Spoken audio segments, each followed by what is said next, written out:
돈 많이 받으시라고. 자, 이제 두 번째, 이행의 문제가 남느냐에 따라 하나는 채권행위, 하나는 물권행위.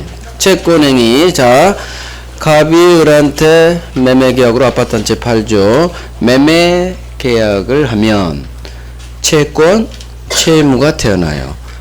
행동하니까 채권 숨어있는 채무가 태어난다. 채권행위. 자, 채무가 태어나니까 이 채권행위를 의무부담행위라고 하고요. 채무는 이행해 줘야 될 이행의 문제가 남아요. 결국 갑은 지소유권 등기를 을한테 넘겨주죠. 자, 을 매수인은 등기하면 소유권이라는 물권을 취득. 따라서 이 등기는 소유권이라는 물권을 태어나게 하는 행위. 그래서 등기가 물권행위인 거예요. 등기. 결국 매매는 채권행위, 등기는 소유권과 같은 물권을 태어나게 하는 물권행위. 둘 다 법률행위란 얘기예요. 행위가 붙으면 거의 법률행위예요. 그래서 계약한 것만으로 안 돼요. 186조에 따라 등기해야 소유권 취득. 186조 법률행위. 자, 그러면 물권행위의 성질, 채권하고 물권은 서로 반대된다고 했어요. 완전히 반대예요. 자, 채권 갑이 소유권을 넘겨줬죠. 더 이상 줄 게 없지. 그래서 물권행위 더 이상 이행의 문제가 발생하지 않는다. 그래서 제목이 이행의 문제가 남느냐 남지 않느냐에 따른 구별이에요. 채권행위, 물권행위는. 두 번째, 이게 중요해요. 처분행위란 단어. 갑은 지소유권을 을에게 등기를 넘겨주면 처분했다고 하죠. 그래서 물권행위는 처분행위라고 해요. 처분행위. 그 채권행위는 채무가 태어나니까 채무부담행위, 의무부담행위 같은 말. 물권행위는 물권을 넘겨주는 거예요. 그래서 처분행위. 자, 처분행위, 물권, 소유권이든 지상지역 전세 저당권이든 모든 재산권은 팔아제낄 수 있어요. 매매 대상은 모든 재산권이에요. 따라서 매매계약을 통해서 등기를 넘겨주면 물권이 넘어갔죠. 이 양도가 처분의 첫 번째 예라고 했어요. 그래서 우리가 지상권 처분의 자유, 전세권 처분의 자유 할 때 처분이라는 거기에는 양도가 첫 번째, 두 번째 담보 제공, 저당권 설정하는 거, 그 다음에 포기하는 거 했어요.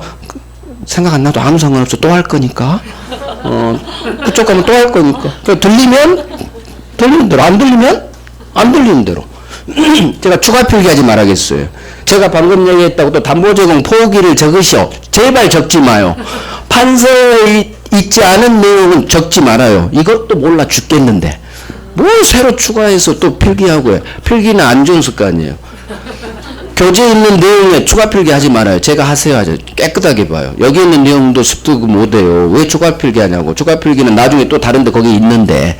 활자화되어 있지 않은 내용은 특별히 내가 가불병을 그리고 싶어. 그때만 교재에 가불병을 그리지 추가 필기하지 마세요. 그거 안 좋은 습관이에요. 그래서 그냥 교재에 있는 내용만 내 걸로 하자. 넘칩니다. 넘쳐. 그래서 추가 필기하지 마세요. 그래서 처분의 대표가 팔아제끼는 제가 양도라고 했어요. 자, 두 번째. 제한물권 설정하는 거, 설정이죠. 대표가 저당권 설정하는 거예요. 저당권 설정이든 지상지역 전세 설정이든 다 물권이죠. 결국 공통점은 자, 물권을 팔아제끼고 물권을 설정. 설정은 반드시 제한물권에만 나오겠죠.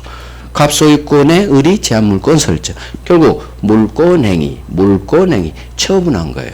그래서 양도든 설정이든 물권을 팔아제끼고 제한물권을 설정하고 물권 관련 행위죠. 그래서 처분한 거예요. 기억합니다. 물권행위는 등기를 수반해요. 왜? 법률행위니까 186조에 따라서 등기를 이전 등기든 설정 등기든 물권이 넘어가고 설정되는 거예요. 그래서 물권행위는 처분행위라고 하는 거예요. 자, 이게 채권행위, 물권행위 기초예요. 맨 밑에 우리 시험 지문이죠. 매매교환 임대차는 채권행위이다. 맞는 질문. 매매교환 임대차는 의무부담행위이다. 맞는 질문. 매매교환 임대차는 우리가 계약법에서 배우는 우리 시험범위 세 가지 계약 형태죠. 매매교환 임대차. 계약법은 채권법. 그걸 알아야 돼. 동네를. 채권법이니까 채권계약. 계약이 법률행위니까 채권행위. 채권행위는 숨어있는 채무를 태어나게 하니까 채무부담행위. 훈련하면 돼요. 자, 그 다음으로 가야겠죠. 이제 제가 분필로도 해요. 밑줄을 안 그으니까. 11월 달에는 제가 분필로 안 하려고 밑줄을 다 긋거든요. 근데 분필을 써야겠어. 분필을 써야 저도 재미가 좋아요. 분필을 안 잡으니까 뭐 강의하는 것 같지도 않고, PPT는 말이야. 원래 판사하면서 해야 되는데, 요즘 추세가 뭐 PPT라, PPT 장점도 있어요. 근데 또 단점도 있어. 장단점이 다 있어요. 그래서 이제 그 분필도 잡을 거예요. 자, 갑니다. 채권행위에서 하나 배울 게 있어요. 타인 소유 부동산은 매매 목적물이 될 수 있다. 봐요. 갑이 을한테 아파트 한 채 팔아요. 그런데 이 아파트가 갑, 매도인, 직계 아니라, 타인 소유, A 아파트네요. 우리 그러죠? 갑, 뭐야? 네 아파트 아니네? 딴 놈 거네? 어떻게 된 거야? 당연히 매수인을 물어보겠죠. 현실에서는 이런 경우가 없어요. 법적으로 있어요, 법적으로. 야, 네 거 아닌데 왜 나한테 계약해? 너 사기꾼이지. 그러니까 갑이 그래요. 이거 현재는 A 거지만 내가 A랑 다 얘기됐어. 내일 모레 나한테 등기 넘어와. 중도금, 잔금 2달 후 네 잔금 줄 때 이상 없이 너한테 등기 넘겨줄게. 갑이 그렇게 얘기해요. 그럼 을은 확실해? 그러면 A랑 계약서, 중도금 지급 그런 거 보여주면 우리 믿겠죠. 즉 매매 계약할 때 현재 매도인 소유가 아닌 타인 소유 부동산이라도 계약할 수 있다. 팔 수 있어요. 매매 계약. 이게 바로 이 매매 계약은 유효. 이게 타인 권리 매매 유효. 이건 주로 계약법에서 나와요. 총칙보다도. 그래서 타인 소유 부동산 매매 목적물 될 수 있다. 총칙에서는 이거 한 번 나왔고 계약법 매매 파트에서는 이거 꽤 잘 나와요. 타인 권리 매매 유효. 이유 채무 부담행위라. 현재 넘겨준다는 게 아니죠. 소유권을. 나중에 이상 없이 넘겨주기만 하면 약속행위, 약속, 채권 의무 부담행위라 그래요. 자, 그러면 물권행위, 처분행위죠. 반대라겠죠. 채권하고 물권은 반대. 처분행위는 처분 권한이 있어야 하고 처분 권한 없는 자가 한 처분행위는 무효예요. 즉 남의 부동산을 처분, 등기 넘겨줄 수는 없다는 얘기예요. 이거하고 이거가 완전 반대예요. 매매는 채권행위, 타인 소유 부동산 팔 수 있어요. 하지만 처분은 등기죠. 등기는 안 된다는 얘기예요. 자, 사례로 예를 들었죠. 갑 소유 부동산을 우리 위조 등기 박았죠. 팔아제낍니다. 병은 당연히 위조 사실을 모르고 우리 소유자로 믿고 산 선의 국민. 하지만 위조 등기 무효, 병 같이 무효. 부동산 등기에 공신력이 없죠. 따라서 소유자는 갑 많이 했죠. 병은 선의 삼자라도 사기당한 거예요. 소유권 취득 못해요. 자, 여기서 가는 거예요. 을은 소유권이 없죠. 매매는 할 수 있어. 소유권 없는 놈도. 타인 소유 부동산 매매할 수 있으니까. 매매는 유효해요. 하지만 등기는 안 된다는 얘기요. 집가 아니면 이전 등기 넘겨주면 안 돼요. 그래서 넘겨줘도 무효. 소유권 없어요. 유유 소유권이 있다. 무무 소유권 없다. 무무 을 등기 무효, 병 등기 무효. 소유권 없죠. 무슨 얘기냐? 매도인이 소유권이 없다면 매매는 유효. 같은 말이에요. 쭉 동네하고. 매매는 유효지만 이전 등기는 이게 처분이죠. 처분. 등기가 처분행위예요. 이전 등기가. 등기 넘겨준 게 결국 처분한 거니까. 그래서 등기는 무효가 되는 거예요. 매매만은 유효지만 이건 시험 안 나와요. 여기서는 등기는 무효. 무니까 소유권 취득 못하죠. 이게 바로 엄청난 내용. 승계 취득의 법리. 내가 권리를 승계 취득하려면 암놈한테 권리가 있어야 돼요. 그래서 앞으로 오늘 이제 다음 주 계속 배워요. 제3자 병이 소유권을 취득하느냐 마느냐가 민법 총칙에서 법률행위 의사표시 동네에서 계속 떠요. 같이 떠요. 그러면 이놈의 선악을 보는 게 아니야. 선이어도 소유권 취득 못하죠. 선악을 보는 게 아니라 뭘 보느냐. 암놈, 을한테 소유권이 있는지 없는지를 보는 거예요. 암놈을 봐요. 그러면 암놈은 위조등기 무효, 소유권 없죠. 그대로 승계 취득할 수가 없죠. 소유권이 있어야 승계 취득 받는 거예요. 그래서 병의 소유권 취득 여부는 을이 소유권이 있으면 그대로 소유권 승계 취득하는 거고, 을이 무효 등기여서 소유권이 없으면 같이 무무 소유권 없다 이렇게 연결되는 거예요. 이걸 승계 취득의 법리 계속 볼 거예요. 이번 주하고 다음 주 계속 봐요. 승계 취득의 법리가 되게 중요하니까. 자, 그래서 처분행위는 물권행위죠. 등기 넘겨주는 거예요. 등기 넘겨주려면 소유권이 있어라 그 말이에요. 처분할 수 있는 건 소유권이 있어라.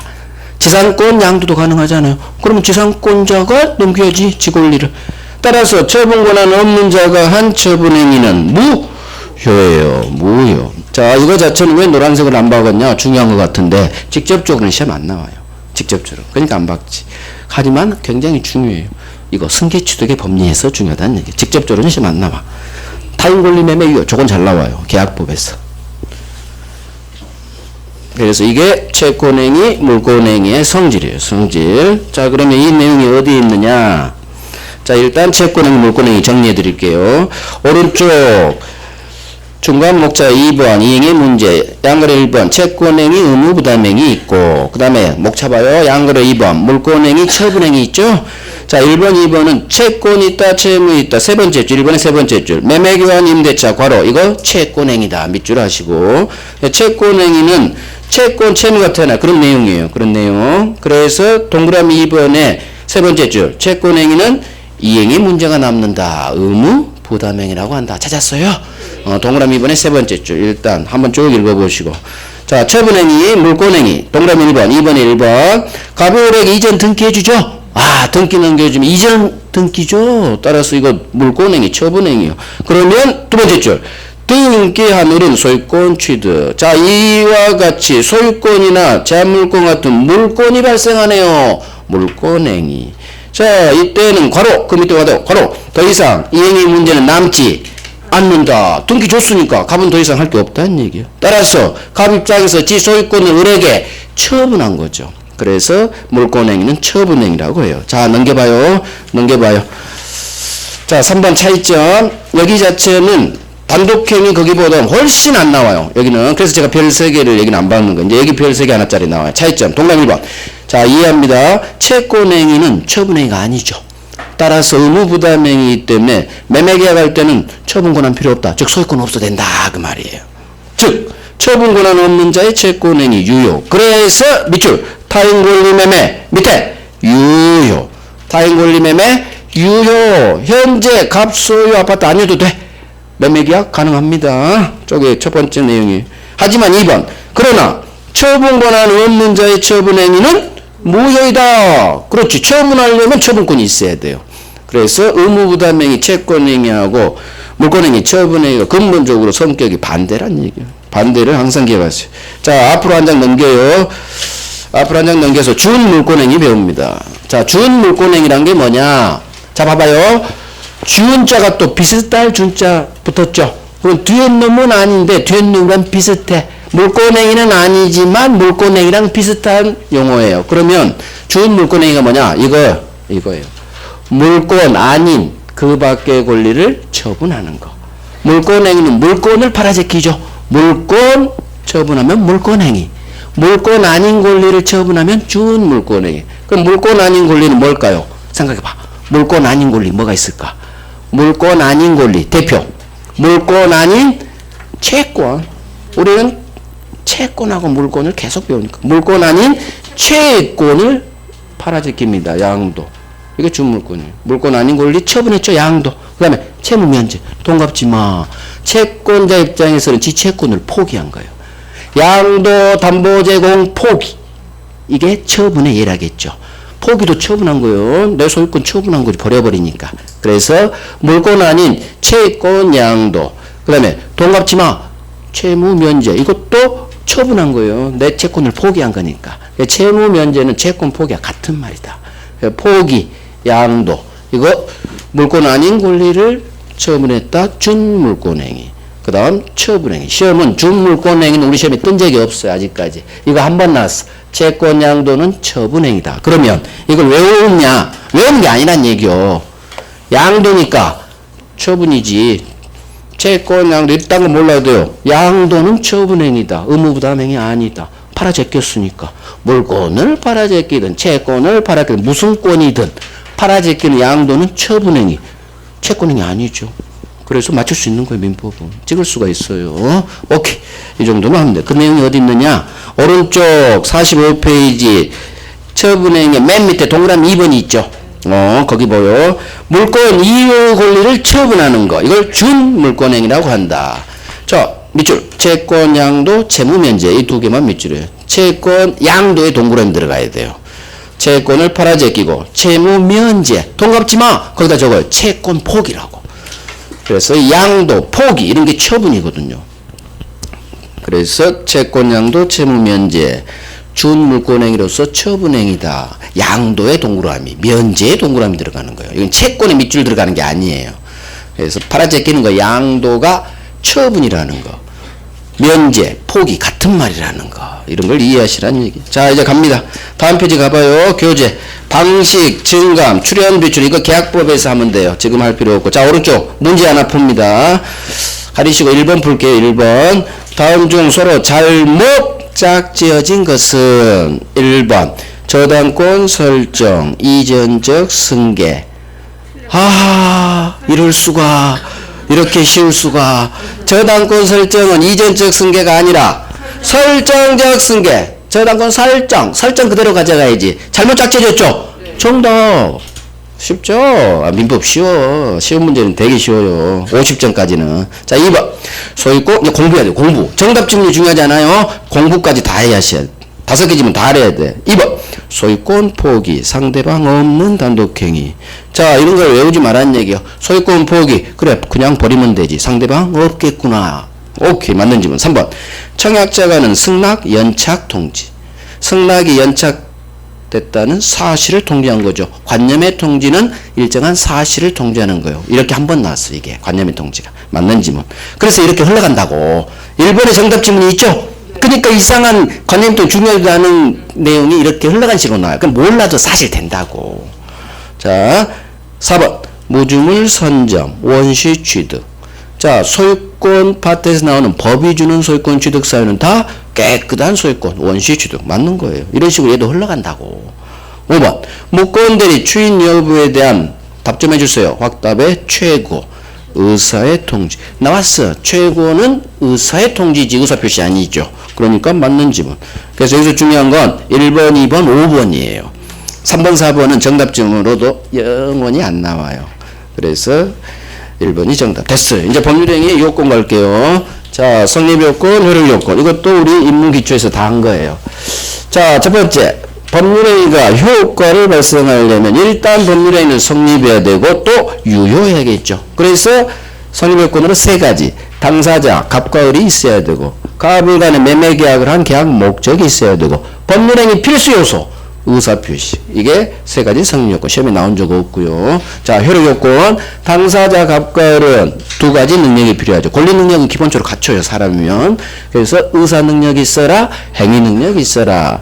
법인의 목적은 이제 좀 이따 보겠지만 확정 가능 적법 사회적 타당성이 있어라. 속마음인 의사와 겉으로 표시한 표시 사이 일치해야 되고 아무런 사기 강박과 같은 하자가 없어라. 이게 효력요건이에요. 자, 그러면 성립은 했는데 이 효력 요건 중 어느 하나가 흠결됐다. 그럼 효력을 발생할 수가 없죠. 이때는 무효, 유효 아닌 무효 또는 유효지만 취소할 수 있는 법률행위가 돼요. 성립은 했지만 효력 요건에 펑크가 난 거야. 그럼 효력이 발생할 수가 없지. 유효가 될 수 없다. 유효 반대, 무효 또는 유효지만 취소, 무효 취소 문제가 여기서 발생해요. 자, 그런데 법률행위가 성립 요건조차 갖추지 못해 성립조차 안 했어요. 불성립. 그럼 제가 그랬죠. 거기서 끝. 오지 마. 오른쪽 효력 동면 오지 마. 불성립은 거기서 끝. 무효 취소 문제는 발생하지 않는다. 우리 1차 시험에 떨어지면 2차 채점 안 한다겠죠? 거기서 끝이야. 내가 2차 100점을 맞아도 전과목 평균 채점조차 안 해. 1차 합격자를 전제로 채점 들어간다 했어. 불성립 오지마. 끝. 똑같아. 자, 성립요건. 당사자 목적 의사 표시 있어라. 효력권. 의사 능력이 있어라. 행위 능력이 있어라. 자, 의사 능력이 없는 자의 법률행위는 무효예요. 자, 의사 능력이 없다. 판단 능력이 없다. 치매의 노인 생각했어. 치매의 노인양 무상 옆집 할머니 징역계약은 아무런 효력이 없죠. 의사능력자 무효. 자, 제한능력자 세 사람 있죠. 미성년자, 피성년 의견인, 피한정 의견인. 우리 민법이 정한 제한능력자죠. 법률행위 능력이 제한되는 사람.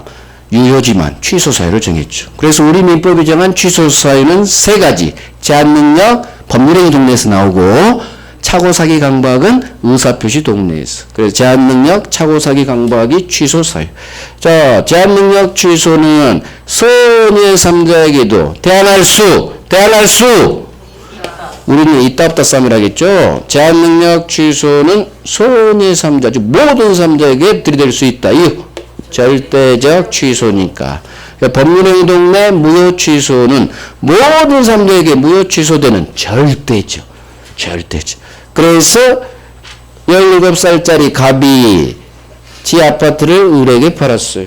자, 부모 동의 없이 팔았던 경우에요. 미성년자, 제한력자가 한 법률행위는 일단은 유효지만 취소할 수 있죠. 취소권자는 어린 놈도 되고 부모님도 되고 둘 다 취소권이 있어요. 자, 취소를 하면 처음부터 5월 1일자로 거슬러 올라가서 소급 무효 5번 나왔고 소급표.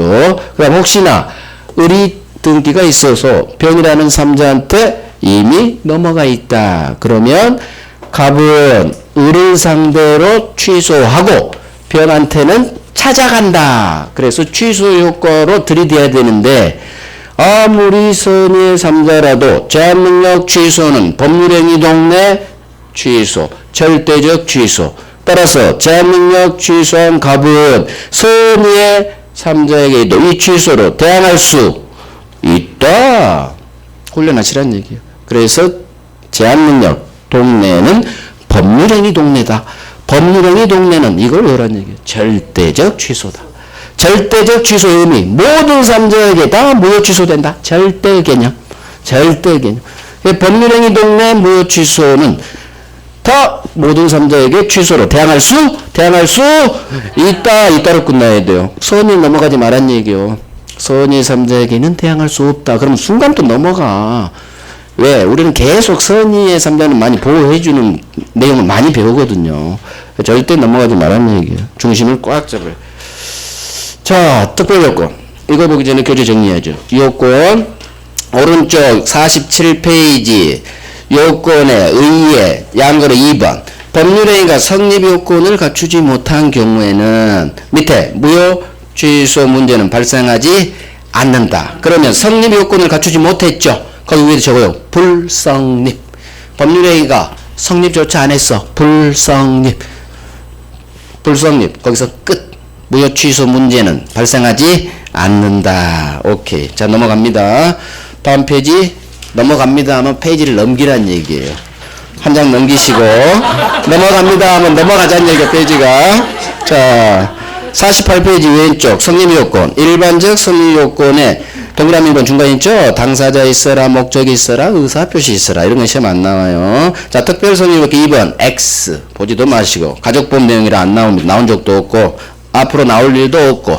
자, 법률 효력요건. 일반적 효력요건. 동그라미 1, 2, 3번 있죠.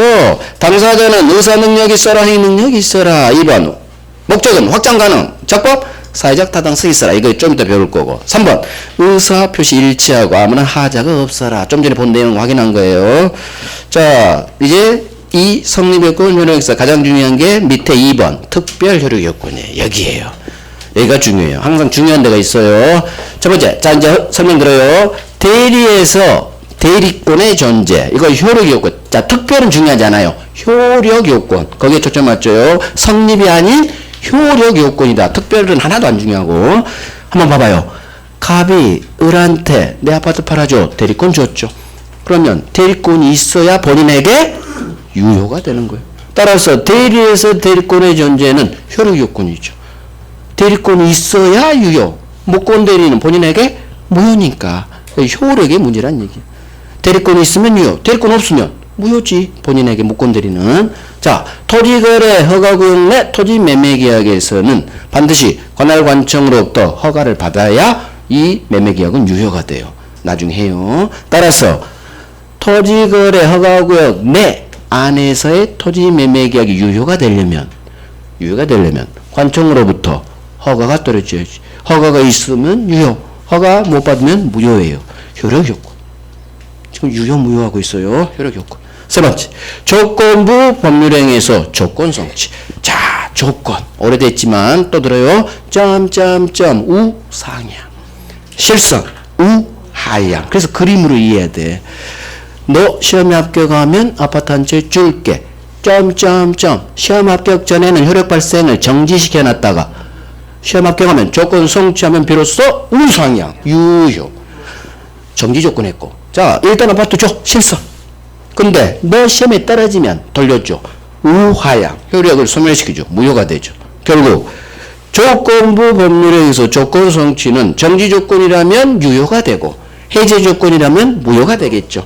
결국 효력에 관한 요건이란 유효 무효. 그래서 조건은 일단 성립은 했는데 효력의 발생, 효력의 소멸을 장래 불확실한 사실에 의존케 하죠. 그래서 조건 성취는 효력 요건이다. 자, 활자가 좀 큰 것 같아요? 안 큰 것 같아요? 아, 큰 것 같아요. 확실히 보여. 제 눈에도 보여요. 왕별이란 얘기요. 나머지는 별 3개고. 성립요건, 효력 요건 파트 여기가 나와요. 여기가.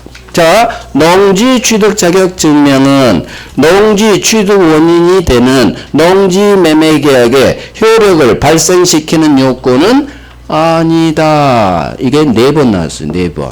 그것도 정답 지문 2번. 자, 농지 취득 자격 증명은 농지 매매의 효력을 발생시킨 요건이냐 아니냐 둘 중 하나겠죠. 아니다로 끝났어. 그럼 이걸 이해를 해야 돼요. 외우면 계속 있다 없다 헷갈리니까. 자, 봐요. 갑이 을한테 농사 짓는 땅, 농사 짓는 농지를 5월 1일자에 팔았어요. 계약금 걸고 중도금 잔금 날짜가 됐죠. 자, 을은 등기소 가서 자기 앞으로 이전 등기를 7월 1일자에 치러 갔어요. 근데 등기소 직원이 이렇게 얘기하네요. 을 주래. 을 줘. 뭘 줘? 이거 농지 취득 자격 증명. 당신 우리 농사 짓는 농지를 취득할 수 있는 자격이 있다는 걸 증명하는 서류를 빨리 옆에 군청 가서 받아오라고 농취증을 요구해요. 자, 이 농지 매매에 있어서 농취증이 이 농지 매매 계약의 효력을 발생시키는 효력 발생 요건이냐 아니냐. 만약에 농취증이 발급돼야 이 갑을 농지 매매 계약이 유효가 되면 이건 효력 발생 요건이고, 농취증 없어도 이미 효력 발생했다면 얘는 효력 발생시킨 요건이 아니에요. 자, 그러면 갑을 매매는 언제 효력 발생했어? 언제 유효가 됐어요? 이날?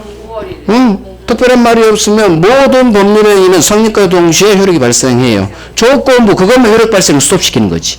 그래서 조건을 안 붙인 법률행위는 처음부터 유효해요. 즉, 이 갑을 간 농지 매매 계약은 계약 체결한 5월 1일자에 이미 효력 발생했다. 농취증이 나야 비로소 유효가 되는 게 아니다. 이미 효력 발생했다. 농취증은 어떤 의미냐? 등기 칠 때 필요한 서류예요.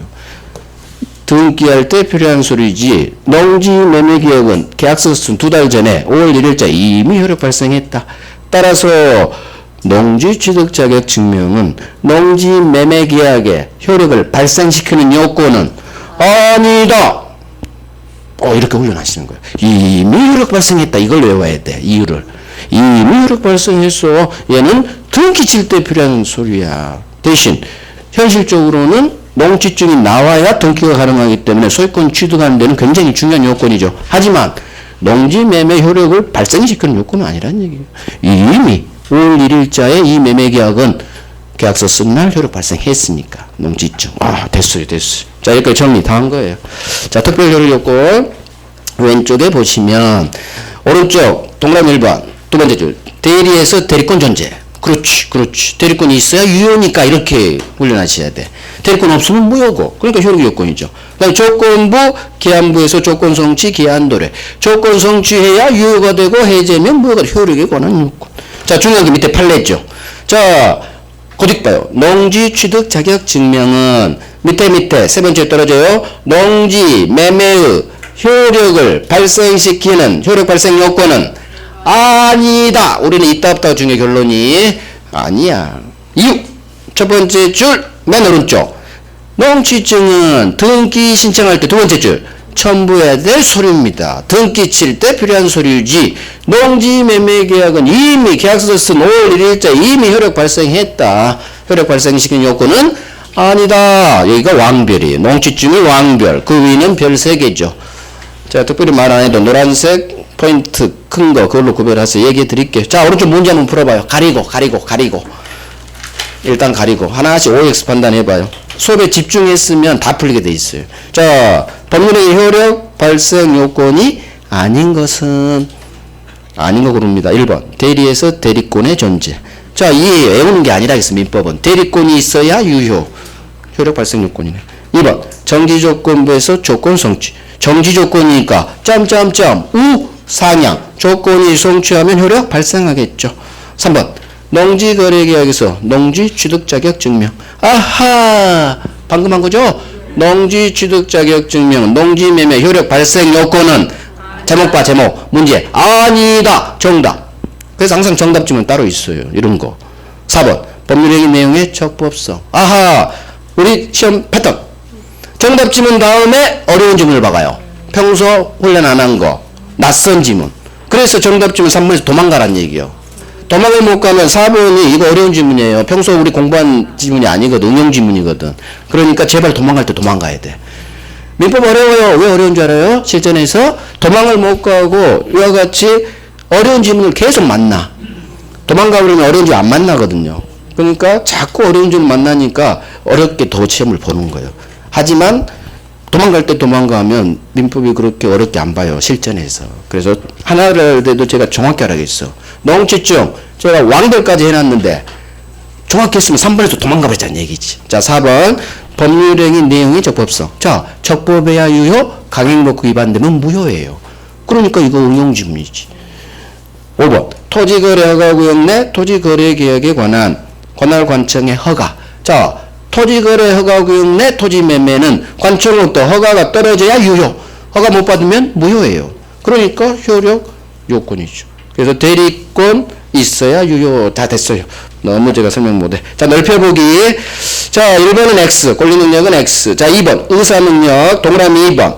중간 의사능력이 없네. 의사무능력자. 이러한 의사무능력자의 법률행위는 바로 무효. 한 번 나왔어요. 자, 행위능력. 두 번째 제한능력자 있죠. 동그라미 2번 중간에 제한능력자 세농 미성년자 피성년 후견인 피한정 후견인. 그 다음 3번 제한능력자 법률행위도 일단은 유효.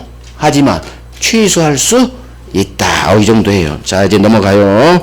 이런 건 기초예요. 기초. 법률의 목적. 이제 가장 중요한 목적 동네로 갑니다. 자, 4가지 확정 가능 적법 사회적 타당성 발휘. 첫 번째 확정. 자, 이거 처음에요. 확정할 수 없으면 무효입니다. 한 번 나왔고.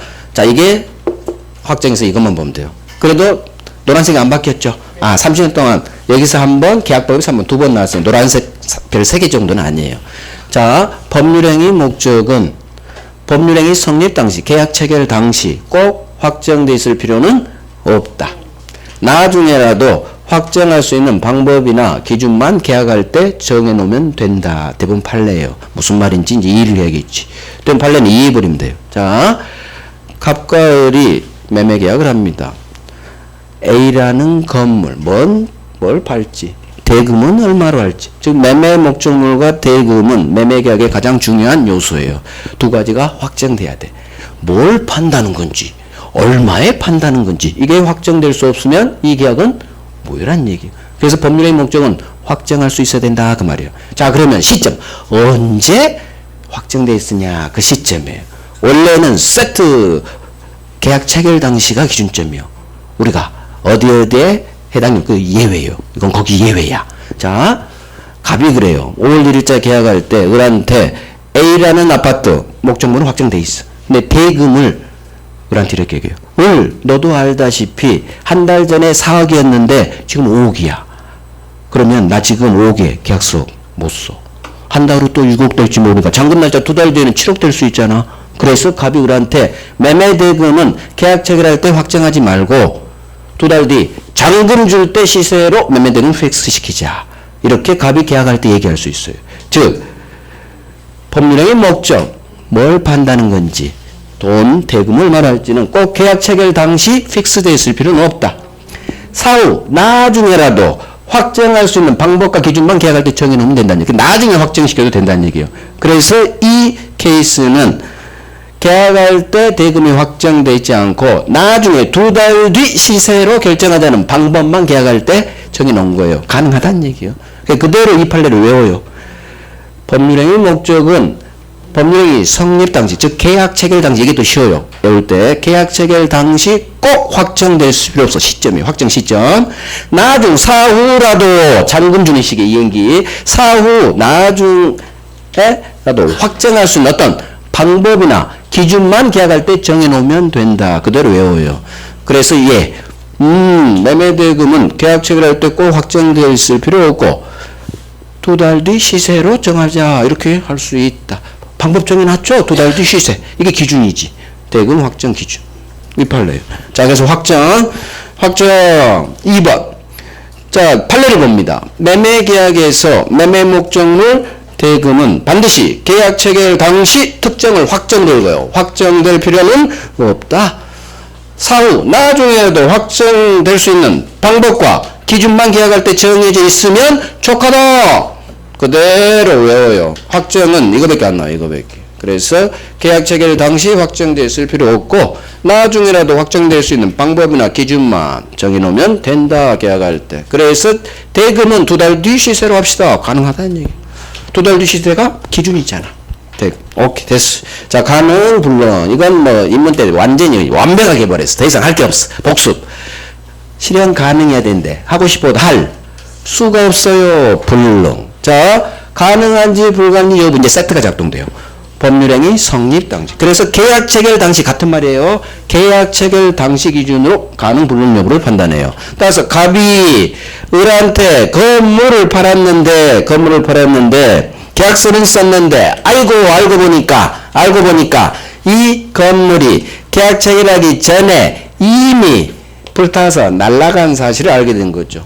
자, 그러면 매도인의 소유권 이전 채무는 하고 싶어도 할 수가 없게 돼 있죠. 이게 불능이에요. 항상 불능은 소유권 채무만 불능이 나요. 대금 채무는 불능이 나올 수가 없어요. 그래서 항상 매도인의 소유권 채무가 불능에 빠져요.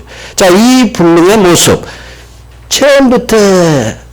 처음부터 불가능했지. 이미 사라졌으니까 원시적 불능. 따라서 이 매매계약은 제가 요라겠죠. 원시적 불능 매매는 무효. 자, 이번엔 상황이 바뀌죠. 계약 체결한 후 건물이 멸실. 똑같죠. 소유권 사라졌으니까 역시 갑의 소유권 이전 채무는 하고 싶어도 할 수가 없죠. 자, 이 불능의 모습 계약 체결한 후 불능. 후발적 불능. 자, 후발적 불능 경우는 저매매 유효.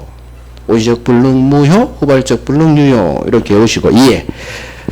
계약 체결할 때 건물이 없죠. 처음부터 불능이죠. 처음부터 불능이니까 이 계약을 건물 없으니까 없어. 무효. 자, 후발적 불능 계약 체결할 때는 건물이 있었죠. 따라서 있어 유. 이건 이해고 그냥 외워도 돼요. 원시적 불능 무효, 후발적 불능 유효. 왜? 다 반대잖아. 전, 후, 처음, 나중 무효니까 여기는 유로 가야지. 다 반대. 민법 좋은 점. 다 반대야. 하나만 정확히 하면 한 놈은 엎어버려. 반대 결론. 되게 좋아요. 그러게 원시적 불능, 후발적 불능이었어요. 원시적 불능, 후발적 불능. 자, 그래서 우리 시험 지문. 이제 지문으로 공부해야 돼요. 그림으로 이해하고. 지문을 자꾸 읽어서 지문을 빨리 읽으면서 범죄 흔적을 찾아내는 훈련을 하셔야 돼. 매매계약 체결 전에 이미 화재로 건물이 소실된 경우 이 매매는 무효이다. 자, 그럼 빨리 머릿속으로 여기에 동그라미가 들어. 시험 문제를 읽을 때 눈으로 시험 보는 거 아니에요. 읽다가 밑줄 동그라미 막 하면서 보는 거예요. 계약 체결 전에 아이고 내가 해줘야지. 노란색 박았어도 또 해줘. 계약 체결 전에 이미 건물이 멸실. 그럼 빨리 머릿속으로 원시적 불능을 튀어나와야 돼. 머릿속. 원시적 불능 나왔으니까 무효로 연결돼야 맞는 지문. 두 번째, 계약 체결된 후 건물이 전소. 이 매매는 유효다. 그러면 계약 체결 후 건물 날라갔구나. 머릿속으로 후발적 불능. 나 외웠어. 후발적 불능인 경우는 유효라고 나 외웠어. 외운 걸 접목시키는 거예요. 이걸 어긋낼 뿐이에요. 그러니까 정확히 알아두면 된다. 원시적 불능 무효, 후발적 불능 유효. 외우는 거야. 지금 외우는 거야. 지금 수업 중에. 그래서 전후 나오면 머릿속으로 원시적 불능. 후 나오면 이건 쉽죠. 후발적 불능. 그래서 후발적 불능 이게 4번 나왔어요. 총칙에서. 그 다음에 이 후발적 불능은 원시적 불능도 맞아. 계약법에서 특히 후발적 불능 채무불이행 위험부담으로 연결돼요. 후발적 불능이. 그래서 후발적 불능이 계약법 동네에서 어마어마하게 중요하다는 얘기예요. 그래서 총칙에서는 유효 무효만 나오고 이제 계약법에서 훨씬 많이 배워요. 계약체결상 과실책임도 배우고 채무불이행도 배우고 해제도 여기서 나와요. 후발적 불능. 위험부담도 나오고 중요하다는 얘기. 자 갑니다. 내용 갑니다. 가는 왼쪽 오른쪽 갑니다. 불능의 분류. 원시적 불능 방금 1번 방금 2번 후발적 불능. 자 1번 2번 별 3개예요. 원시적 불능 예로 공부합니다. 예. 맨 오른쪽 동그라미 1번 왼쪽 계약 체결 전 동그라미 하시고 계약 체결 전에 건물이 멸실됐죠. 빨리 머릿속으로 원시적 불능. 우리 시험 지금 원시적 불능이 안 뜨니까 이때 이 매매계약은 동그라미 2번 중간 무효 이 결론을 아시란 얘기예요. 그래서 원시적 불능은 무효 외우시고 자 후발적 불능은 1번 2번 별 3개 또 예로 해요. 두 번째 줄 계약 체결 후 동그라미 계약 체결 후 건물 멸실. 그럼 머릿속으로 후발적 불능이구나. 이 매매는 동그라미 2번 두 번째 줄 유효. 그래서 원시적 불능 무효 후발적 불능 유효 외우시고 전 후 같이. 그래서 별 3개 별 3개. 오케이 이제 넘어갑니다. 적법으로 넘어갑니다. 다음 페이지. 자 봐봐요. 적법 강행법규에 위반하지 않아야 돼요. 위반하면 무효가 됐죠. 그래서 아까 적법성이 효력 요건인 거예요. 그거 어려운 지문이에요. 생각해야 되거든. 그 정답 지문 다음에는 어려운 지문을 박아요. 그 도망가야 돼. 그걸 기출 우리 정확한 패턴이에요. 진짜 그래요. 나도 이제 기출 문제도 우리 풀어보겠지만 정답 지문 다음에 어려운 지문이 바뀌는 페이스 거의 50% 절반이 그래요. 도망갈 때 도망가시란 얘기요. 자, 법은 임의규정, 안 지켜야 되는 임의규정이 있고 반드시 지켜야 되는 강행규정이 있죠. 계약자의 원칙이 지배하는 계약법 동네가 안 지켜도 되죠. 그래서 법은 A라고 되어 있지만 우리 B로 합시다. 특약 유효, 어느 법 규정 적용 배제할 수 있다. 그래서 마음대로 임의로 배제할 수 있기 때문에 임의규정. 자, 강행규정은 반드시 국민들이 지켜야 되죠. 물권 법정주의가 지배하는 물권법 규정은 대부분이 강행규정. 그런데 위반하죠. 당연히 지키라고 만든 법을 안 지켰기 때문에 국민한테 힘을 주지 않아요. 아무런 효력, 힘을 주지 않는다 했지. 무효? 그런데 강행규정을 위반했는데도 힘을 주네? 유효로 보는 강행규정이 있다는 얘기죠. 그래서 원칙, 무효로 보는 효력 규정하고 위반했는데도 유효로 보는 단속 규정. 단속만 할 뿐 효력 자체는 봐주겠다, 유효로 보겠다. 이게 단속 규정의 개념이에요. 단속만 해. 자, 그러면 처음에요. 효력 규정. 하나. 효력 규정은 법에 위반되면 무효가 되는 규정이죠. 공인중개사법상 공인중개사께서 법에서 정한 중개보수를 초과해서 수수료 받은 약정. 이거 금지시킵니다. 당연히 법이 정한 수수료율 내에서 중개보수 받아요. 자, 법이 정한 수수료는 100만 원인데 복비라고 하죠. 200만 원 받았어. 법 위반이죠. 과연 너 초과해서 수수료 받은 이 계약이 유효냐 무효냐야? 무효입니다. 무효입니다. 그래서 이 해당 법 규정은 효력 규정인 거예요. 자, 공부는 이렇게 하는 거예요. 이게 효력 규정이다 이렇게 공부하는 게 아니라 중개사법에 규정된 법이 정한 중개보수를 초과해서 받은 경우 초과 부분 무효다 이렇게 공부해요. 무효죠. 무효니까 효력 규정 이렇게. 그래서 초과 부분만 무효예요. 100만 원은 정당하게 받을 수 있고 100만 원 더 받은 초과 부분만 돌려주라는 얘기예요. 무효니까 부당이득 반환하라는 얘기. 그래서 중개보수는 초과해서 받으면 법정 한도 초과 받으면 그 초과 부분 무효. 이걸 외우는 거예요. 이걸. 무효니까 무효로 끝나면 효력 규정이에요. 자, 단속 규정. 자, 효력 규정 봅니다. 1번. 양으로 1번 왼쪽 효력 규정. 위반한 경우 첫 번째 밑으로 떨어져. 사법상 효력까지 부정해요. 효력을 부정한다. 그 말이 무효하고 같은 말이에요. 효력 규정 옆에 무효 적어놔요. 제목 자체 효력 규정 옆에 위반 시 무효가 되는 규정, 무효. 그 말을 사법상 효력을 부정한다. 그 말이에요. 같은 말. 자, 2번 봅니다. 2번 오른쪽. 법정 한도를 초과하는 중개보수 약정. 밑줄 하시고. 즉, 법이 정한 수수료 넘었죠? 중개보수. 거기다 적어요. 초과 부분 무효. 이걸 외우는 거예요. 중개보수는 초과 부분 무효예요. 무효니까 해당 이 법조문은 효력 규정이죠. 그래서 무효면 효력 규정, 유효면 단속 규정 이렇게 공부할 거예요. 유효냐 무효냐로 공부할 거예요. 자, 이제 오른쪽 단속 규정 갑니다. 자, 단속 규정이 훨씬 중요해요. 훨씬. 자, 봐요. 아이고 많이 떴네. 갑이 자 설명드려요. 을한테 팔고 우리 다시 병한테 팔았죠. 우리 부동산 등기 특별조치법이라는 법에서는 이 경우 을은 갑으로부터 등기하고 등기 넘겨주세요. 이렇게 법은 규정했죠. 하지만 을은 법을 위반하죠. 그래서 지 앞으로 등기 안하고 갑에게서 다이렉트 병등기, 이 병등기를 중간자 을의 등기가 생략된 등기, 포인트가 커. 왕비라는 얘기요. 중간 생략등기라고 하죠. 문제는 이 병등기, 중간 생략등기는 강행법규 위반된 법률행위, 물권행위죠. 자, 법에 위반되면 원래 효력규정이 원칙이에요. 무효가 돼야 돼. 하지만 이 중간생략등기 유효로 보죠. 대법원이. 이유. 매매라는 실체가 있다면 비록 법위반 등기라도 유효. 실체관계 부합법리. 물권법 등기 파트에서 엄청나게 보일 거예요. 나중에. 자, 중간생략등기는 법에 위반돼도 유효. 그러니까 하지 마라. 저 법조문은 단속규정이지. 단속규정. 자, 등기가 유효면 병등기 유효니까 같이 맞춰줘야 되죠. 미등기 전매도 법 위반이지만 이 법률행위도 유효.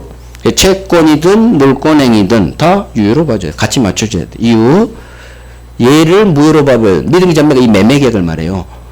매매를 법 위반에 또 무효로 만들면 실컷 실체관계 있다고 병등기 유효했는데 물권행위 유인론에 따라 또 날아가 버려. 무효로. 그러니까 결국 등기를 유효로 만들려면 매매는 필수적으로 유효해야 돼요. 아까 반대야. 매매는 유효지만 소유권 없으면 등기는 무효가 될 수 있어요. 유무는 작동할 수 있어. 하지만 무유는 있을 수가 없어요. 물권행위 유인론 때문에. 그래서 소유권을 취득하는 등기가 유효면 무조건 매매는 유효로 만들어줘야 돼. 그래서 이 그런 거 몰라도 돼요. 미등기 전매도 유효. 해당 법 규정은 위반했는데도 유효죠. 효력 규정 아닌 단속 규정. 효력 규정 아닌 단속 규정. 중간생략등기 5번 나왔어. 중간생략등기 유효 이렇게도 나오고, 중간생략등기 하지 마라 법조문은 효력 규정 아닌 단속 규정이다. 그렇게도 나오고. 자, 부동산 등기 특별조치법을 위반한 미등기 전매 중간생략등기는 법 위반했지만 유효. 해당 법조문은 그래서 단속 규정 이 두 개를 하라는 얘기예요. 자, 봐요. 공인중개사법을 위반한 처음에요. 공인중개사의 직접 거래행위 이거 유효예요. 우리 중개사법은 중개 매물로 나온 아파트를 중개사께서 금매로 나왔다고 해서 잡지 마라 라는 규정이 있어요. 중개사께서 직접 당사자가 되지 마라. 직접 거래 금지 규정이 있어요. 하지만 중개사께서는 이 법을 지켜야 된다. 안 지켜야 된다. 지키면 돈을 못 벌어. 20억짜리가 15억에 금매로 나왔다. 주인 사정에 따라 빨리 팔아야 되니까. 그러면 중개사가 잡는 거요. 매수인으로. 그래서 15억에 잡아버리고 18억에 파는 거요. 한 달 후에. 앉은 자리에서 2, 3억 벌어버려요. 이게 직접 거래 좋은 점이요. 그래서 이걸로 돈 엄청 버셨다. 중개사들. 그 수수료로 중개보수로 돈 버는 거 아니에요. 그건 임대료 오고 뭘로 벌었느냐? 직접 거래로 벌었어. 최소 몇 천에서 몇 번 붙여서 금매로 나온 거 내가 잡고 몇 천 올려서 팔리거든. 금매니까. 요즘같이 하락기 말고. 요즘같이 하락기는 안 되지. 어디까지 떨어질지 모르니까. 보통 때 금매 하면 안 되는데 했죠. 법을 위반했죠. 직접 거래하면 안 되는데 하지 말라고 했죠. 자, 위반 시 외워요. 공인중개사의 직접 거래 유효라고. 이 유효를 외워요. 직접 거래 유효. 무효 아니야. 유효니까 해당 법 규정 하지 말라고 한 해당 법 규정 효력 규정 아닌 단속 규정. 지금 우리 단속 규정하고 있어요. 유효냐 무효냐를 외웁니다. 중간생략등기 유효. 해당 법 규정 효력 규정 아닌 단속 규정. 공인중개사 직접 거래 유효. 유효로 끝나면 무조건 효력 규정 아니지. 자, 그 다음 주택법을 위반한 전매 금지기간 내에 한 전매행위, 이것도 유효. 자, 공법에서 배울 거요. 전매 일정 기간 못하게 합니다. 되팔지 못하게, 분양권 전매 금지 같이. 근데 했죠? 법 위반했죠? 괜찮아요. 유효해요. 결국 미등기 전매든, 전매 금지 기간 내 전매든, 전매가 나오면 괜찮아요. 효력 자체는 봐줍니다. 단속만 할 뿐. 이건 했죠. 무허가 음식 판매행위, 이거 식품위생법 위반했죠. 괜찮아요. 노점상 포장마차에서 순대 먹었다. 아니 먹어야지 국민들. 유효. 이건 물어보면 순대 못 사 먹어요 포장마차에서. 그래서 국민을 위한 방기야. 무허가 음식 판매행위는 유효해야지. 그래야 포장마차에서 순대 사 먹고 떡볶이 사 먹고 오뎅 사 먹지. 유효. 결국 유효. 해당 법 조문은 위반했는데도 유효니까 효력 규정이 아닌 단속 규정. 가장 유효한 게 중간생략 등기, 그 다음에 직접거래. 중간생략 등기 유효, 중개사 직접거래 유효. 하지만 중개보수 초과해서 받았다. 초과 부분 무효! 이렇게 오는 거예요. 유효, 무효로 외워야지. 효력 규정, 단속 규정 외우지 말았니? 공부하는 방법이에요. 자, 얘기했죠? 저 공부 되게 잘한다고. 공부하는 방법을 알아요. 어떻게 공부해야 OX를 잘 보고 안 헷갈리는지 그 방법을 저는 정말 잘 알아요. 그러니까 시험을 잘 보지. 공부하는 방법이 중요하다고 하죠? 제가 공부하는 방법을 가장 편하게 점수 잘 나올 수 있는 방법을 저는 알아요. 그러니까 제가 하라는 대로 공부해. 그래서 유효, 무효로 외워야 돼요. 그 다음에 엎어쳐. 유효면 단속 규정, 무효면 효력 규정, 이런 식으로 훈련하면 돼요. 자, 오른쪽 단속 규정 1번 개념이죠.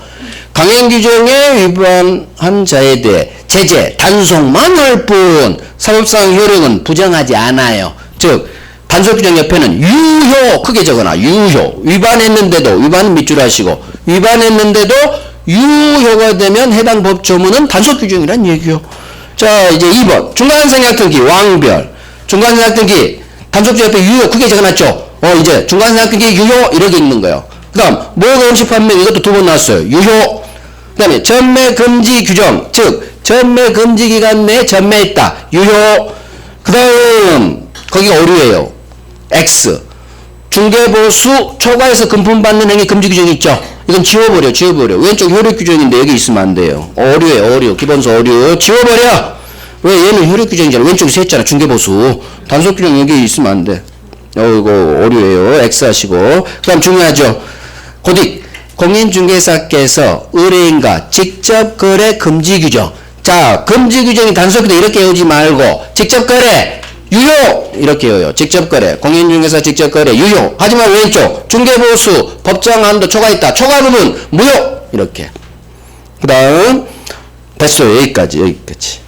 그래서 위반했는데도 유효. 그러니까 효력 규정 아닌 단속 규정이다. 자, 밑에 판례 볼게요. 앞으로 판례 박스가 나오면 제가 X한 판례는 영원히 보지 마세요. 자, 1번, 2번은 보시고, 자, 영역 되시면 보시고, 안 봐도 돼요. 판례는 필수 아니에요. 왜? 중간생기 유효다. 그거 알았으면 솔직히 이 판례 뭐 안 봐도 돼. 보실 분만 보셔. 대신 버릴 판례까지 읽으실까봐 제가 제껴는 드릴게요. 1번, 2번은 보셔도 상관없지만 3번 X. 그러면 제목 3번 X를 하시는 거예요. 이렇게. 제가 X라는 판례는 앞으로 계속 줄여질 때 이렇게 X예요. 그럼 보지 말라는 얘기. 4번은 보시고 시험 기출 판례니까 5번, 6번 X예요. 그러니까 5번, 6번은 X. X는 우리 기출도 아니고 앞으로 나올 가능성도 없고 설사 나와도 흘러가요. 이런 것까지 할 여력이 없어요. 우리. 자, 넘깁니다. 자, 7번 X, 8번 X, 9번 X 보지도 마시고.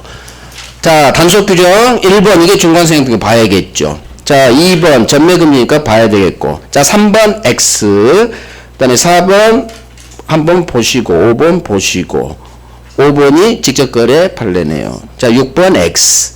그래서 X한 판례는 보지 말기 바래요. 자, 오른쪽 문제 풀고 쉴게요. 자, 문제 한번 풉니다. 이거 32회가 아니라 작년 33회 문제예요. 저 오타야. 작년 문제예요. 자, 봐요. 효력 규정이 아닌 걸 모두 골라라. 효력 규정 아닌 거. 32회 맞네요. 제가 헷갈렸네. 그게 중요한 건 아니죠. 자, 박스 문제죠. 기억. 부동산 등기 특별조치법상 중간생략 등기를 금지하는 규정. 그러면 빨리 어떻게 해야 한다? 중간선이한 등기 유효. 그럼 효력 규정이 아닌 거라는 단속 규정 그러한 얘기죠. 따라서 유효니까 너 들어가야죠. 단속 규정. 기억 들어가야 되고. 니은 공인중개사께서 중개의뢰인과 직접 거래행위 금지 규정. 그러면 직접 거래 유효 이렇게 해놨으니까 유효니까 단속 규정. 그럼 기억 니은 들어간 걸 찾아요. 기억 니은 4번. 기억 니은. 나머지 기억 니은 디귿이 없죠. 그러니까 디귿 읽을 필요가 없지. 박스 문제 푸는 방법. 절반 이상 풀면 답이 골라지는 게 약 80%가 그래요. 디귿은 볼 필요가 없다. 아, 중개보수 이거 작년 33회 문제네요. 중개보수가 작년에 나왔거든. 32회가 아니라 이거 33회예요. 중개보수. 직접거래가 32회도 나오고 33회 연타로 나왔거든. 직접거래는. 근데 중개보수가 디귿 지문이 작년 처음 등장해서 33년 만에. 자, 디귿 공부합니다. 중개사께서 법에 규정된 중개보수를 초과하여 금품받는 행위를 금지하는 규정. 그러면 어디서 끊는다? 중개보수 초과했죠. 초과 부분 무효. 이렇게 무효니까 단속 규정 아닌 효력 규정이죠. 그래서 효력 규정이 아닌 걸 찾아라 하면 단속 규정을 찾아라 그렇게 읽으시고, 단속 규정은 기억, 니은, 중간선상기 유효 골라내야 되고, 직접거래 유효 이 두 놈이다. 보수는 초과 부분 무효. 그러니까 그러면 효력 규정이지. 그래서 정답은 4번. 박스 문제는 포함시키고 제끼고 그런 식으로 하다 보면 나중에 박스 문제 푸는 요령이 있어요. 자, 됐습니다. 10분간 쉬고 이제 가장 중요한 반사회.